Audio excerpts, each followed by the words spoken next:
Hi, how are you? In today's video, I'm going to be finally using up some of my plastic milk jugs, so come along with me.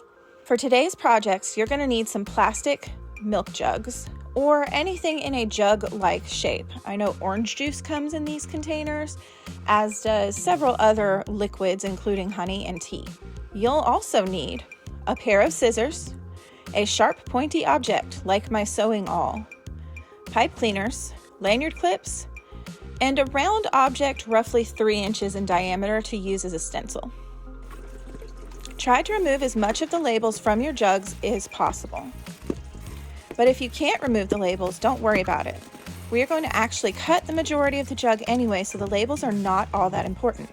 It just looks nicer if you can remove them. Using a round object, I'm using a lid from a mason jar that I also use as a paint palette, which is why it's covered in paint. You're going to trace around this object, roughly centered on the front of your container.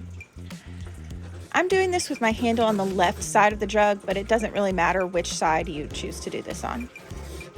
If you have mice or dwarf rats, you could use a smaller round object to trace, but I like a bigger one so I can fit my hand in to reach my pets if I need to.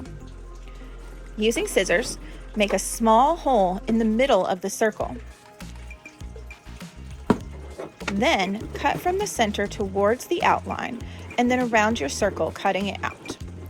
If you use a Sharpie, you do not have to be careful and cut the whole outline out because regular Sharpies are non-toxic. Repeat these steps on the other side of the jug. Tracing your circle, making the hole with your scissors,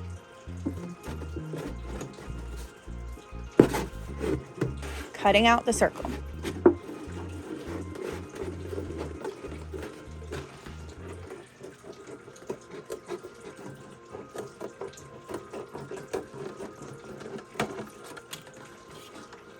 This is the simplest way to use a milk jug in your cage, and that's as a feeder.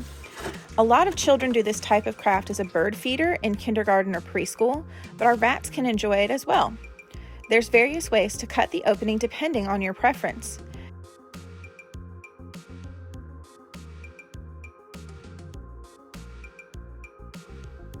You could even paint the container in non-toxic paint or decorate with non-toxic markers.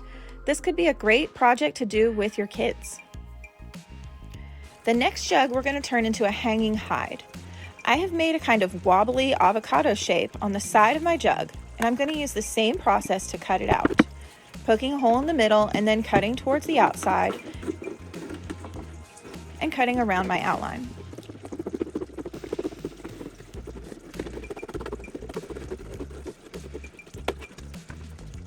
I'm also going to repeat this process on the opposite side. I did use the cutout pieces as a sort of stencil for the other side.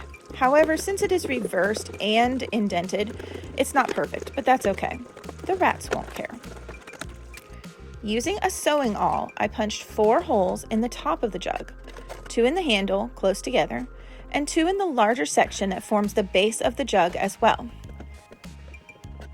Place a lanyard hook on a piece of pipe cleaner and twist it twice.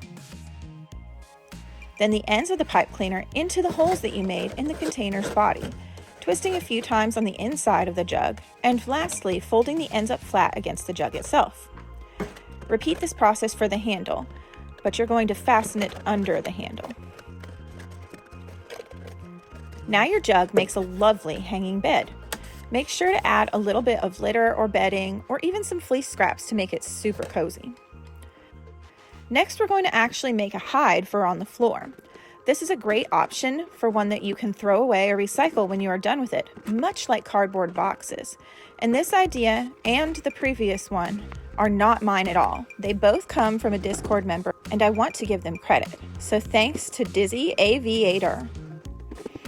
Draw a line around the bottom of the jug, roughly 4 inches from the base.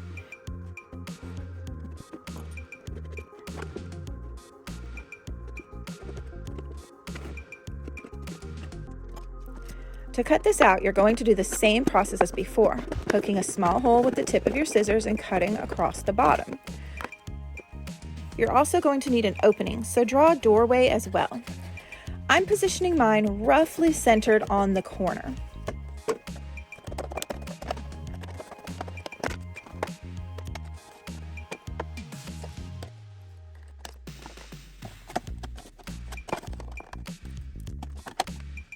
Don't throw away this bottom section though. You have a basket that you can hang on the side of your cage. Just poke some holes and use pipe cleaners to hang it. You can even use a hole punch to make larger holes and fasten with something like a plastic shower ring or C-clips.